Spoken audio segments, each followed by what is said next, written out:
Tengan todos ustedes muy buenos días, todos los amigos que nos acompañan a través de las redes sociales. El día de hoy vamos a abordar un tema muy importante respecto a lo que es la elección del supervisor de seguridad y salud en el trabajo o en su defecto, que es la elección del Comité de Seguridad y Salud en el Trabajo en época de COVID, ¿no? Nos hacemos siempre las consultas de que si podemos, por un lado, utilizar las tecnologías de la información o no, dada la coyuntura. Para ello vamos a abordarlo de acuerdo al PPT que vamos a mostrar a continuación.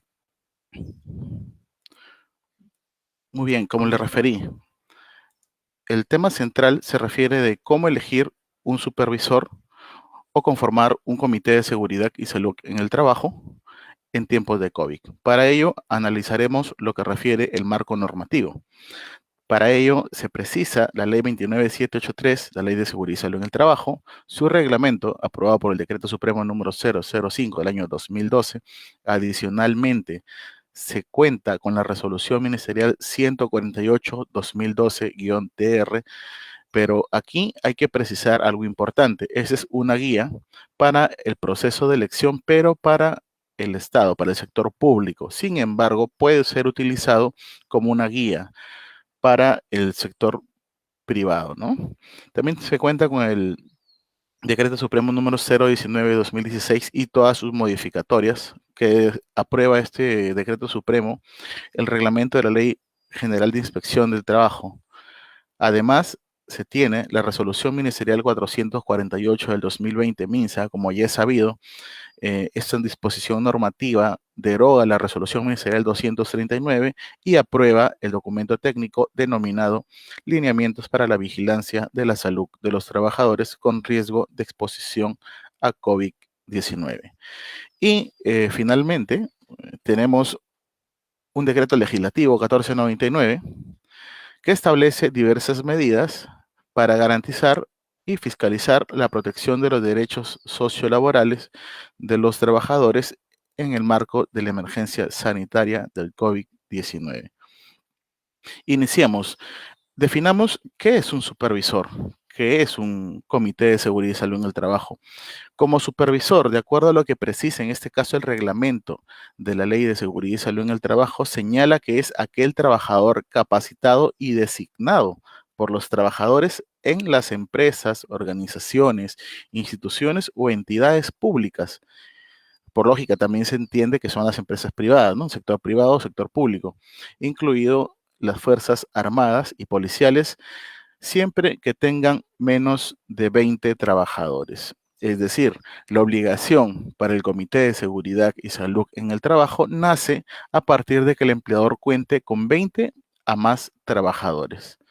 Ante ello, nos preguntamos qué es el comité. Y el Comité de Seguridad y Salud en el Trabajo, pues lo que refiere que es un órgano bipartito que está dividido en dos partes, paritario, que significa que estamos en igualdad, en este caso de condiciones, quiere decir dos representantes, por un lado de los trabajadores y por otro lado del empleador, los representantes, que están destinados a la consulta regular y periódica de las actuaciones del empleador en materia de seguridad y salud en el trabajo o en materia preventiva. Es decir, este comité se encarga de realizar sus funciones con atención a lo que refiere el artículo 42 del Decreto Supremo número 005, eh, perdón, sí, 005-2012-TR. En este caso nos preguntamos cuál es el rol del comité. ¿Por qué contar con un comité? ¿Es necesario contar con un comité? Pues la respuesta es que sí, pues la norma, o en este caso la Ley de Seguridad y Salud en el Trabajo, refiere que para que un sistema de gestión de seguridad y salud en el trabajo pueda funcionar, pueda tener los resultados esperados, pues necesita la participación de todos los trabajadores, incluyendo las organizaciones sindicales. Sin embargo, respecto al comité, tiene un objetivo en particular, que es promover la salud y seguridad en el trabajo, además de asesorar y vigilar el cumplimiento estricto de lo dispuesto no solo en el reglamento interno de seguridad y salud en el trabajo, sino que además debe verificar que se cumplan las disposiciones normativas, en este caso generales o sectoriales, favoreciendo el bienestar laboral y apoyando el desarrollo del empleador. Es decir, no es una oposición al empleador, sino que coadyuva a reducir los riesgos laborales y permite que se desarrollen los labores o los trabajos sin una agresión a la salud de todos los trabajadores o de aquellas personas que sin tener un vínculo laboral se encuentren dentro de las instalaciones del empleador. ¿Cuándo nace la obligación? Lo precisé al inicio. Al inicio señalaba que todo empleador que tenga de 20 a más trabajadores tendrá un comité de seguridad y salud en el trabajo. Asimismo, cuando éste cuente con diversas sedes, puede en cada una de estas contar con un subcomité de seguridad y salud en el trabajo. Adicionalmente, si es que el empleador cuenta o contara con menos de 20 trabajadores, corresponderá que cuente con un supervisor de seguridad y salud en el trabajo. En ambos casos, elegido por los trabajadores. Ahora, ¿cuáles son los requisitos para poder ser miembro del Comité de Seguridad y Salud en el Trabajo? Existen dos requisitos fundamentales, ¿no? El primero es, de todas maneras, ser trabajador del empleador principal. Es decir, si yo pertenezco a otra razón social o soy trabajador de otra empresa, no podría ser miembro del comité de este empleador. Adicionalmente, no se puede tercerizar el comité de seguridad y salud en el trabajo. Por tanto, solo los trabajadores podrán formar parte o podrán postular como miembro del comité o supervisor de seguridad y salud en el trabajo. El segundo punto es que debe contar como mínimo con 18 años de edad. Y un punto adicional que es que de preferencia, es decir, de manera facultativa, este trabajador que postula deba o pueda contar con capacitaciones en temas de seguridad y salud en el trabajo. Para ello, ¿qué nos precisa la disposición normativa? Que el sindicato, en este caso la organización sindical mayoritaria, sería, o quien afile el mayor número de trabajadores en la empresa o entidad empleadora es quien lleva el proceso electoral del Comité de Seguridad y Salud en el Trabajo. Para ello, pues, vamos a ver qué nos refiere el artículo 49 del Decreto Supremo número 005 2012 TR. Nos dice bajo este gráfico que el sindicato, que en caso no exista un sindicato, será el empleador quien elija, en este caso, o quien convoque a elecciones del comité o supervisor de seguridad y salud en el trabajo. Sin embargo, al comunicar, al convocar a elección, esta elección debe ser democrática mediante una votación secreta y directa. Y estos trabajadores que van a elegir a su candidato o sus candidatos deberán elegir entre aquellos candidatos que se presentaron cuando se realizó la convocatoria. Es decir, este supuesto se rige en el caso de que no exista un sindicato. Y cuando existe un sindicato mayoritario, pues ese sindicato mayoritario será quien lleve a cabo el proceso de elección del Comité de Seguridad y Salud en el Trabajo. El día de hoy, pues, podemos, dada la coyuntura y dado que las disposiciones normativas no limitan el uso de las tecnologías de la información, puede o podría llevarse a cabo un proceso de elección del Comité de Seguridad y Salud en el Trabajo, llevando o haciendo uso de las TICs. Sin embargo, esto se ejecuta siempre que se ponga en salvaguarda los derechos, en este caso, de los trabajadores, que no se vulnere, que no se direccione, en este caso, los derechos de los trabajadores, no se direccionen los votos, no sean parcializados, ¿no? Entonces, tenemos que buscar una estrategia, si soy empleador, una estrategia que permita garantizar de que el voto del elector, en este caso del trabajador, sea o responda a la necesidad que él quiere o que se condiga con los resultados que él espera, ¿no?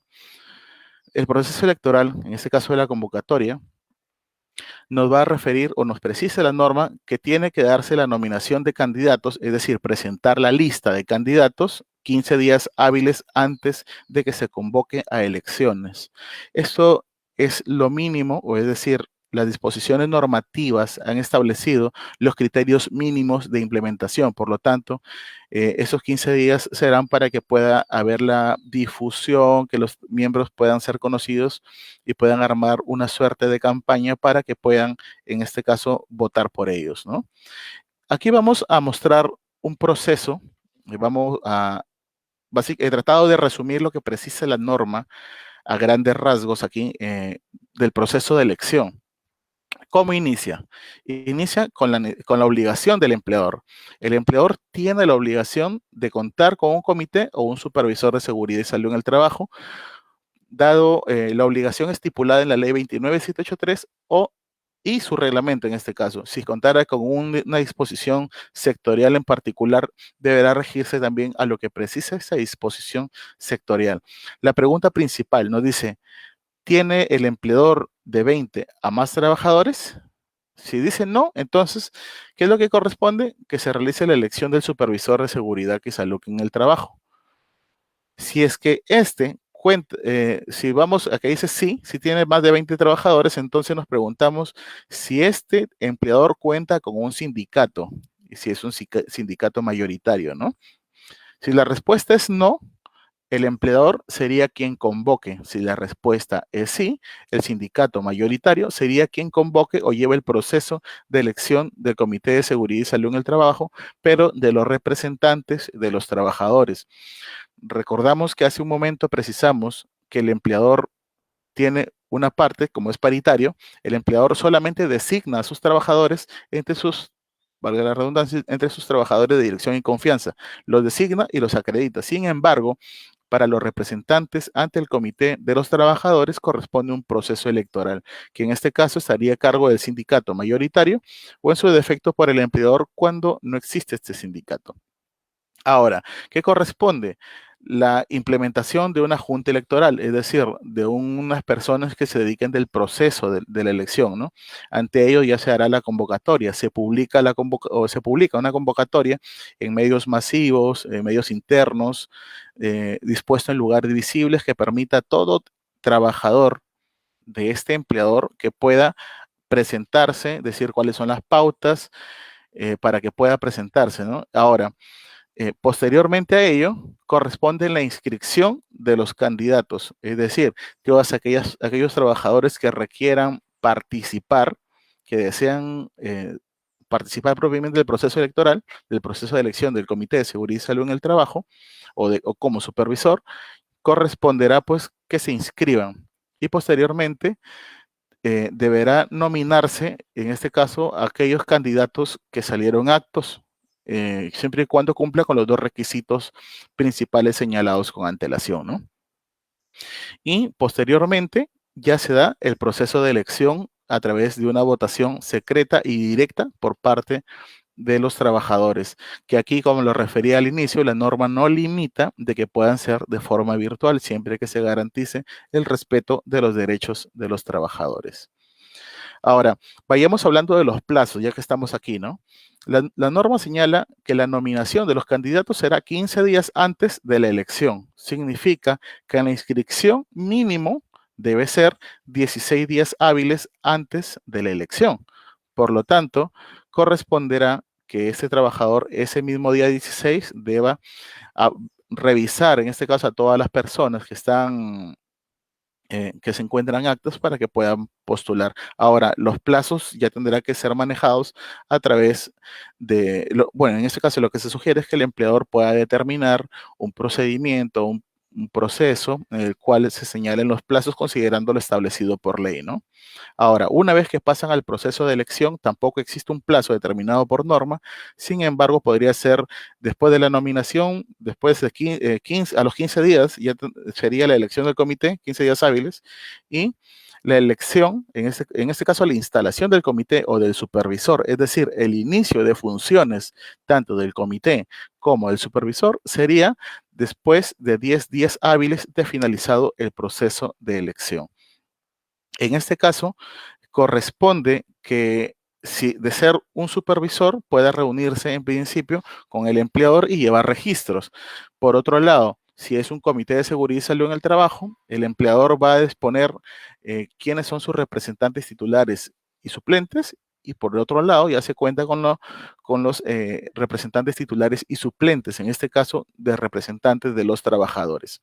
Para ellos sesionan ese mismo día, se instala el comité, eligen al presidente, al secretario y los demás quedarían como miembros. Ahora, les recuerdo aquí pues que los suplentes ya correspondería que deban sesionar, perdón, los suplentes solamente asumen la titularidad o reúnen o presentan a las reuniones, se presentan a las reuniones siempre que va que un trabajador, un miembro activo, ¿no? Es decir, un miembro titular.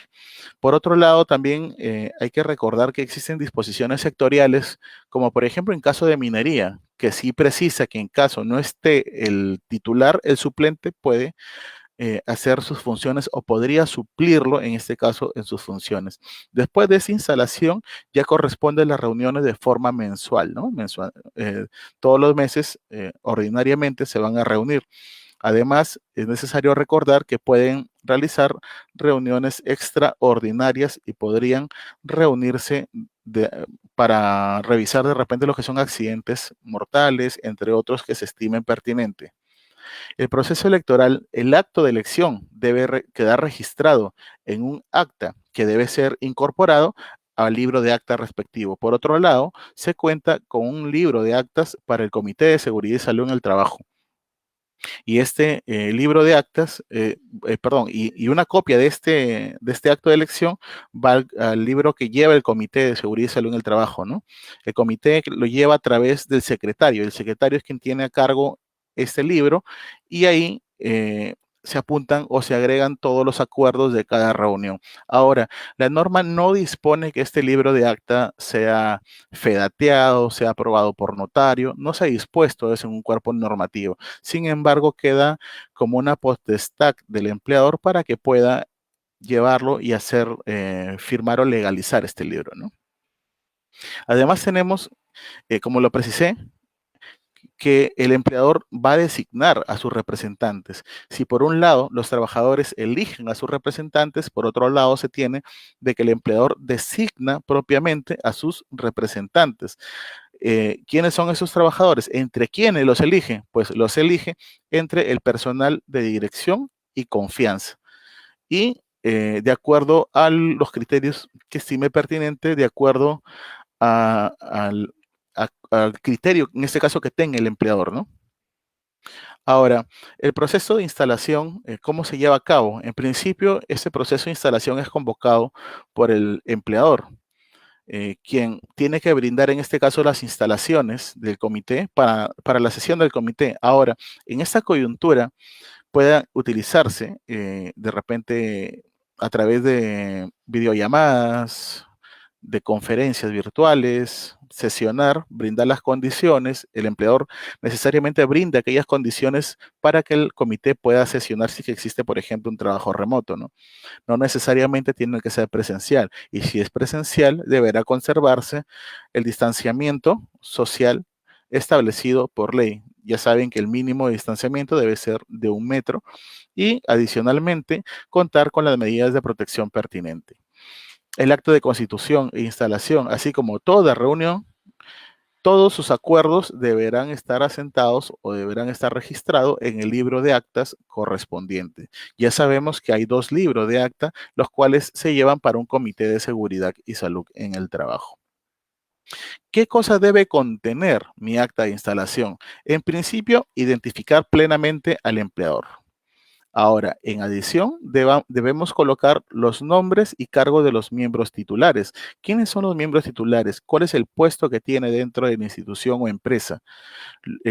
Luego corresponde citar a los suplentes, pues estos suplentes, en caso de la vacancia de un titular, asumirá la titularidad. Luego deberá colocarse cuando exista un sindicato mayoritario, estos dispondrán de un observador, el cual el mismo sindicato va a acreditarlo y él va a ser quien va a presentarse sin voz ni voto en las reuniones, pero deberá consignarse este nombre dentro del acta de instalación. Y finalmente, el lugar, la fecha y hora en que se realizó la instalación correspondiente.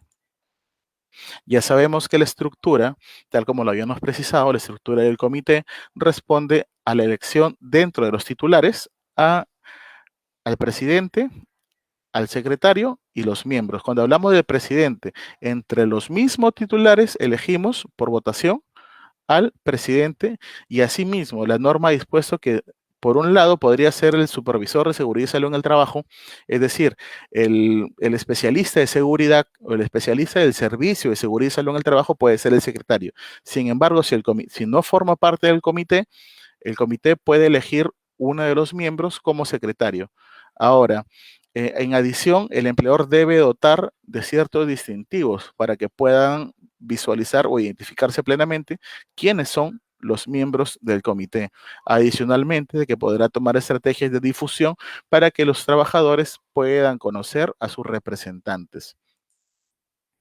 En caso del supervisor de seguridad y salud en el trabajo, si bien es cierto, la norma ha dispuesto la no obligatoriedad de contar con un libro de actas, sin embargo, este debe llevar un registro, es decir, hojas enumeradas, foliadas en este caso, donde consten los acuerdos adoptados con la autoridad máxima o con el empleador en este caso. Ahora, es necesario precisar de que si el empleador eh, precisa o necesita de este libro de actas, entonces asume o compra o adquiere un libro de actas y ese es facultativo, pero de todas maneras debe llevar un registro el cual puede ser solicitado en un proceso inspectivo. ¿Cuál es el otro rol en este caso por parte del comité? Ya lo dije en un inicio, que es promover o velar básicamente por el cumplimiento de las disposiciones normativas. Ahora, en adición, debe promover el compromiso, la colaboración y la participación activa de todos los trabajadores. ¿Por qué? Porque si no se fomenta la participación de todos los trabajadores de forma activa en el sistema de gestión de seguridad y salud en el trabajo, va a existir mayor riesgos y, por ejemplo, por un lado, por el contagio del COVID, va a incrementarse los contagios de COVID y por otro lado pueden existir más accidentes de trabajo o incidentes peligrosos.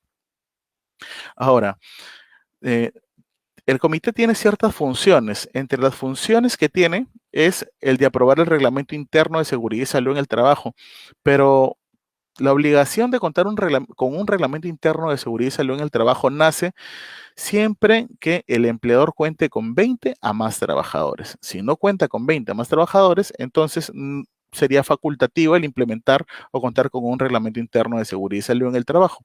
Y en este caso, en caso de contar con menos de 20 trabajadores, será en esta oportunidad el supervisor quien apruebe este reglamento. Promover que todos los trabajadores nuevos reciban una adecuada formación, información respecto a lo que son prevención de riesgos laborales. ¿Para qué?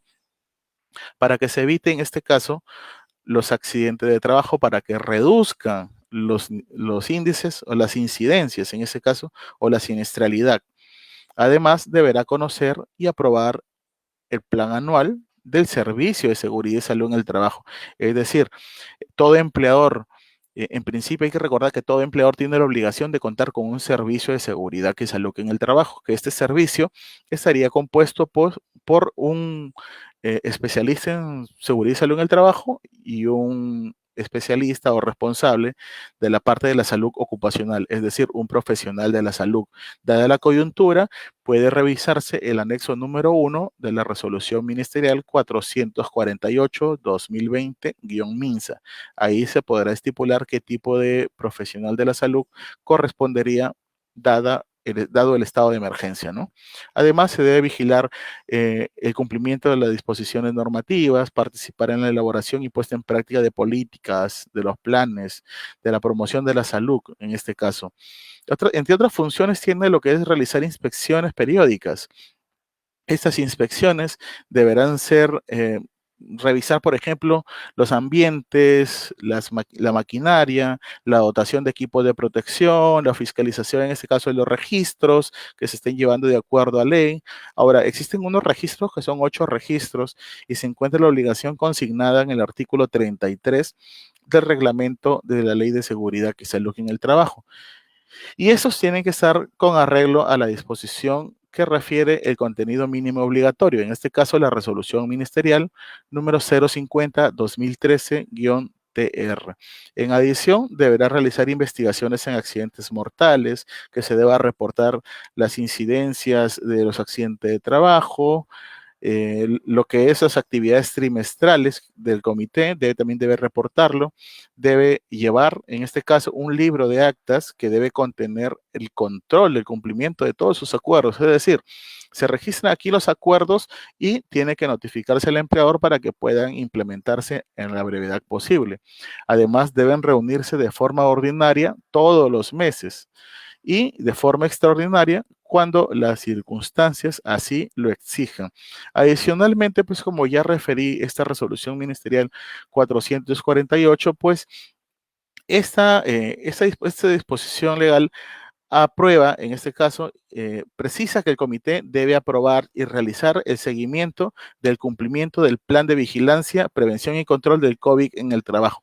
Es decir, por un lado, va a aprobar el plan y adicionalmente debe realizar un seguimiento efectivo para que pueda cumplirse estas obligaciones por parte del empleador. Si el empleador se compromete a implementar 10 lavabos o disposición de alcohol gel, la periodicidad de mascarillas, dotación periódica de mascarillas, entonces el sindicato debe verificar que se cumplan estas obligaciones. Y para andar un poquito en ese tema de la coyuntura respecto al COVID, todo empleador, en este caso en todo centro laboral, se encuentra obligado de presentar el referido plan, pero es elaborado a través del Servicio de Seguridad y Salud en el Trabajo. Ya conversábamos que el Servicio de Seguridad y Salud en el Trabajo estaría compuesto, por un lado, por el profesional de la salud y por otro lado, por el especialista en seguridad y salud en el trabajo. Y posteriormente, una vez elaborado, es remitido al Comité de Seguridad o Supervisor de Seguridad y Salud en el Trabajo y este lo aprobará en un plazo de 48 horas. Posteriormente, ese plan deberá ser registrado pues en el SISCOVIC, que hoy en día la disposición normativa precisa que deba ser enviado al correo empresa@minsa.gov.pe, pero este plan debe contener estos 7 lineamientos y esos 7 lineamientos están referidos básicamente a la limpieza y desinfección en principio del local, de los centros de trabajo. Posteriormente, la evaluación de ¿qué? De la salud, de la condición de los trabajadores al momento de reingresar o reincorporarse o al regreso de los mismos. El lavado y desinfección de manos, que debe existir una señalización, sensibilización respecto a lo que es el contagio del COVID, establecer medidas colectivas, de repente barreras físicas que permitan el contagio del COVID, medidas de protección personal, llámese la dotación de equipos de protección, y finalmente una vigilancia, la cual estará a cargo del profesional de la salud, que en este caso usted o como empleador deberá determinarlo de acuerdo a lo que precise el anexo 1 de la resolución ministerial 448. Entre otras obligaciones del empleador, el empleador debe asegurar el establecimiento y función efectivo del comité o del supervisor de seguridad y salud en el trabajo. Y pues si el empleador no brinda las facilidades, esto se convierte en una infracción y puede ser sancionado, ¿no? El empleador debe proporcionar, en este caso, un distintivo, una tarjeta de identificación para que el trabajador que es miembro del comité pueda ser identificado por los demás trabajadores. ¿Qué otras obligaciones tiene? Que debe brindarse capacitaciones especializadas, es decir, capacitaciones referidas a lo que es prevención de riesgos y asociadas a lo que son las funciones propiamente del trabajador. Es decir, no vamos a brindar una capacitación que sea totalmente general. Sí pueden darse capacitaciones generales, pero lo que buscamos es que la mayoría de capacitaciones sean acotadas a, a las funciones propiamente del comité. Ahora, tenemos que el decreto legislativo 1499 ha precisado que las capacitaciones pueden darse de forma remota o virtual y también de forma física. Si es de forma física, conservando el distanciamiento social, uso de equipo de protección, desinfección de manos, entre otros, utilizando las medidas preventivas correspondientes. Y por otro lado, se tiene pues que el artículo 9 de esta misma resolución, o perdón, de este mismo decreto legislativo, precisa que en caso, dado el estado de emergencia, si el mandato del comité ha concluido dentro de este periodo, dentro del estado de emergencia, este puede prorrogarse o se prorroga automáticamente hasta el término de la emergencia sanitaria. Es decir, pone a salvo o lo que trata es evitar de que más trabajadores puedan acudir a un sitio en particular y puedan evitarse el contagio, en este caso del COVID, ¿no? Es por eso que también en este caso no limita el uso de las tecnologías de la información, pero para ello tenemos este dispositivo normativo que nos podrá dar la prórroga correspondiente, ¿no? Tenemos unas facultades por parte del comité. El comité, entre sus facultades, tiene que puede elaborar comisiones técnicas, por ejemplo, para verificar lo que es el hiper, eh, para lo que es investigar accidentes de trabajo, o puede solicitar asesorías, consejería, Eh, entre estos, solicitar a la autoridad competente información, asesoría técnica, por ejemplo, solicitar al Ministerio de Trabajo, a SUNAFIL, que puedan brindar una orientación respecto a sus funciones, entre otras cosas, ¿no? Adicionalmente, tiene una licencia con goce de haber, ¿no? Es decir, aquí se están otorgando un promedio de 30 días, me parece que está un poco más adelante, donde le dice el miembro del comité tiene 30 días para cumplir sus funciones. Sin embargo, estos 30 días no es 30 días de vacaciones, sino que son 30 días a disposición para que el trabajador pueda dejar sus funciones como trabajador y pueda cumplir sus funciones como miembro del comité. La vigencia, en este caso, de los miembros del comité es de 1 año a 2 años y es determinado en el proceso de elección, antes del proceso de elección del comité. Ahora, por parte de los representantes del empleador, el empleador determina por cuánto tiempo estos miembros del comité van, lo que él ha acreditado entre sus trabajadores de dirección y confianza, por cuánto tiempo él le va a dar el plazo para que puedan participar. Es decir, podría cambiarlo según lo establezca o lo considere pertinente.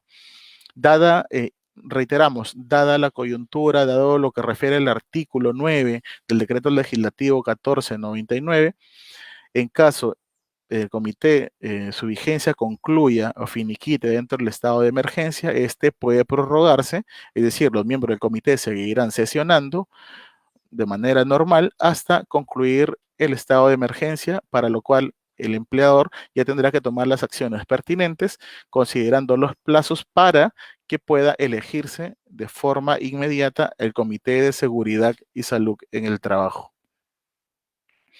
Tenemos luego las funciones del observador. Ya lo precisábamos que en este caso el trabajador, la persona que está como observador participa, pero sin voz ni voto. Es decir, solo es una persona que va a permanecer en silencio cuando llegue y se presente delante del comité. Mientras el comité está sesionando, realiza las coordinaciones, entra en debate, él solamente va a mirar y podrá solicitar información al comité. Sí lo puede hacer, puede solicitarlo. Ahora también puede alertar a los trabajadores de algún tipo de actos que pueda ocurrir, ¿no? Ahora, pero sin embargo, dentro de lo que es la propia reunión del Comité de Seguridad y Salud en el Trabajo, este no podrá emitir o considerarse como un voto válido lo que él precise o que se pueda colocar en posición de A o en posición de B. ¿En qué momentos vaca en el cargo un titular? Existen ciertas causales para que un titular pueda vacar. Por un lado, refiere pues que en caso del vencimiento del ejercicio en el cargo, sería una causal de vacancia, es decir, de 1 a 2 años, ahí venció. Por otro lado, tenemos la inasistencia injustificada a 3 sesiones consecutivas al comité o a 4 de forma alternada en el lapso de su vigencia. Es decir, si mi comité ha sido implementado por 1 año o 2 años y tengo 4 alternada, ya corresponde la vacancia de este trabajador. Ahora, hay que recordar que son injustificadas, ¿no? En caso de enfermedad físico-mental, o que inhabilite, en este caso, en el ejercicio del cargo al miembro del comité, y por cualquier otra causal que extinga el vínculo laboral. Por lo tanto, en caso de que exista una vacancia, serán los miembros alternos o los suplentes quienes asuman la titularidad y puedan llevar el proceso hasta la conclusión del mandato propiamente. Ahora, en caso de que un supervisor de seguridad y salud en el trabajo vaque, no significa que yo voy a elegir un titular y un suplente, ¿no? Sino que lo que se ha dispuesto es que en caso de vacancia del supervisor de seguridad y salud en el trabajo, corresponde que deba realizarse la elección del nuevo supervisor de seguridad y salud en el trabajo. Y siempre pues existe la confusión que el nombre del supervisor de seguridad y salud en el trabajo, que es, en este caso es el representante de los trabajadores, es el mismo supervisor del servicio de seguridad y salud en el trabajo. Y para ello debemos precisar que esto no es real, sino que distan las posiciones. Por un lado, en el servicio, vamos a reiterar, el servicio de seguridad y salud en el trabajo, el empleador elige el perfil y dice, voy a contratar, por ejemplo, un ingeniero de seguridad y contrato un médico ocupacional, de acuerdo a lo que requiero, ¿no? Y de acuerdo a ello, también debe elegirse un supervisor o un comité de seguridad y salud en el trabajo, según el número de trabajadores que yo cuente. ¿Cuál es la importancia de contar con un comité de seguridad y salud en el trabajo?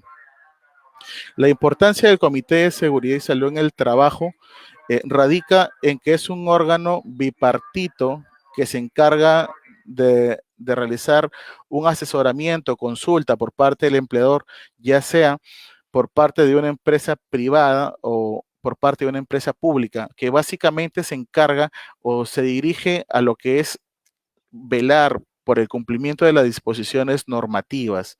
En este contexto es necesario precisar que la función o el rol del Comité de Seguridad y Salud en el trabajo revise de mucha importancia, dada que a través de ello se forma o se ve la participación activa de todos mis trabajadores o la participación de los trabajadores tal como lo precisa la Ley de Seguridad y Salud en el Trabajo y así como lo establecido también como una causal de sanción, en este caso dentro del reglamento de la Ley General de Inspecciones, donde precisa que el empleador no puede vulnerar el derecho de participación, en este caso de los trabajadores, en materia de seguridad y salud en el trabajo. Llegamos a la parte final y vamos a absolver unas consultas. Vamos a dejar 15 minutos para absolver unas consultas que se han planteado y para ello, pues, tenemos que es considerado una infracción de tipo grave de acuerdo a lo que precisa el reglamento de la Ley General de Inspecciones, dentro de su numeral 27.12 del artículo 27, donde refiere textualmente no constituir o no designar a uno o varios trabajadores para participar como supervisor o como miembro del Comité de Seguridad y Salud en el Trabajo, así como no proporcionar formación y capacitación adecuada, constituye una infracción de tipo grave.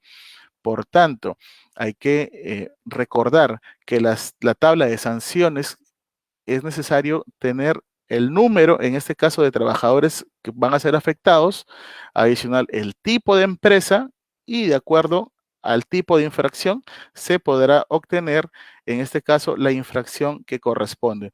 Para ello, nosotros podemos revisar lo que precisa la tabla de sanciones.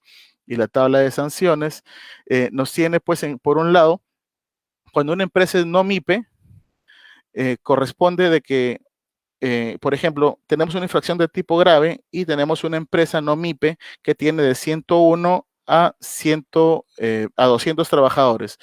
Y vamos a verificar de acuerdo a lo que son la falta grave y tenemos que la sanción por no tener un comité de seguridad y salud en el trabajo sería de 33.669 como infracción para este caso. Muy bien, hasta ahí he podido acompañarlos respecto a la ponencia. Ya por mi lado vamos a pasar a absolver las consultas. Tenemos las consultas que nos refiere Jimena Rivera, nos pregunta, ¿cómo se debe proceder en caso que no hayan postulantes voluntarios para conformar el comité? Para este caso ya corresponde como estrategia del empleador para que pueda, en este caso, como empleador, buscar aquella estrategia necesaria, invitar a los trabajadores para que puedan postular. Ya quedaría, reitero, como parte de una estrategia interna por parte del empleador. Por otro lado, tenemos a Juan Vázquez que nos consulta. La normativa no establece claramente cómo proceder con la elección del supervisor de seguridad y salud en el trabajo, por lo que se debería seguir el mismo proceso del comité. Esa es la consulta. En este caso, es cierto, la disposición normativa no precisa cuál es el procedimiento exacto para poder llevar a cabo el proceso de elección del supervisor de seguridad y salud en el trabajo. Por tanto, corresponde, dada a que tienen las mismas funciones, correspondería que pueda aplicarse el mismo procedimiento, ¿no? Siempre en el marco de la legalidad.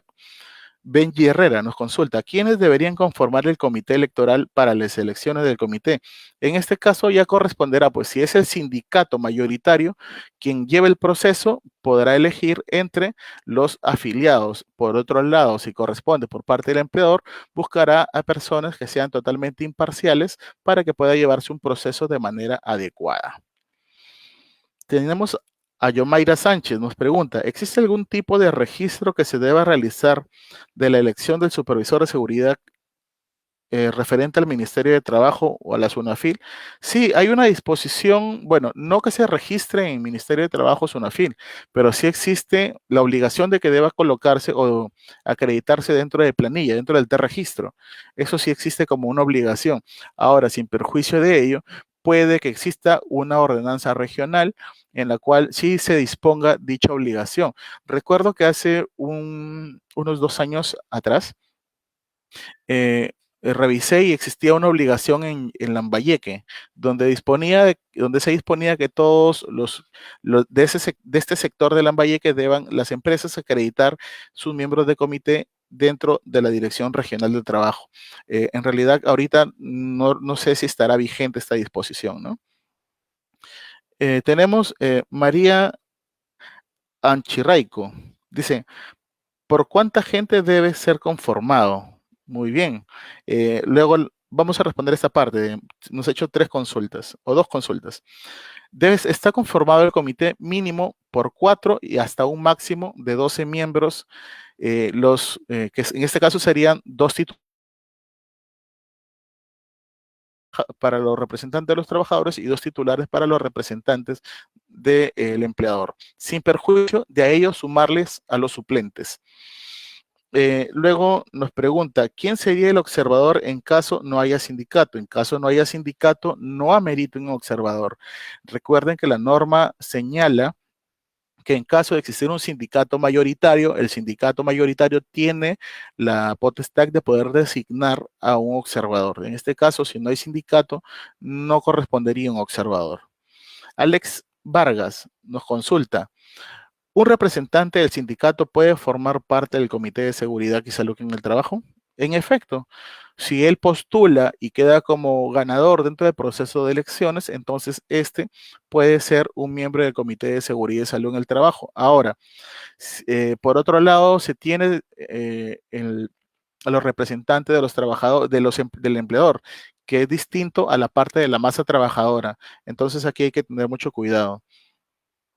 Por lo tanto, además tenemos a Jessica Huaraca que nos consulta. Para la elección del supervisor de seguridad deben cumplirse los mismos plazos, o sea, 15 días antes y 10 días después de la elección para asumir el cargo como tal. Respecto a qué pasa si la empresa solo tiene 3 trabajadores, concluye. A ver, el plazo de los 10 días posterior a las elecciones. Sí, lo que refiere textualmente es que tanto el supervisor como el Comité de Seguridad y Salud en el Trabajo, una vez que concluye el proceso de elección, tiene o debe sesionar o debe iniciar sus funciones el comité o el supervisor dentro de los 10 días hábiles. Es decir, si hoy se elige al comité, al día siguiente, a los 2 días hábiles, puede convocarse a la reunión, sí puede hacerse. En su defecto, corresponde de que el empleador tiene hasta un plazo máximo de 10 días para que inicien funciones. Ahora, los plazos para el supervisor, si bien es cierto, como lo decía anteriormente, la norma no ha dispuesto un procedimiento estricto para el comité, para el supervisor de seguridad y salud en el trabajo, y lo que se hace es una interpretación, y por lo tanto correspondería a criterio de que puedan llevarse a cabo estos plazos para que pueda darse la difusión correspondiente. Ahora, también, dado a que no existe una regulación propiamente, corresponderá a que pueda existir algún tipo de reglamento interno dentro de la institución que esté aprobado, y al estar aprobado podría decir cuáles son los plazos acortados en el cual el empleado, en este caso el supervisor, puede elegirse considerando las condiciones que puedan darse para que exista una difusión masiva, en este caso de los trabajadores, y sepan quién va a postular y quién no.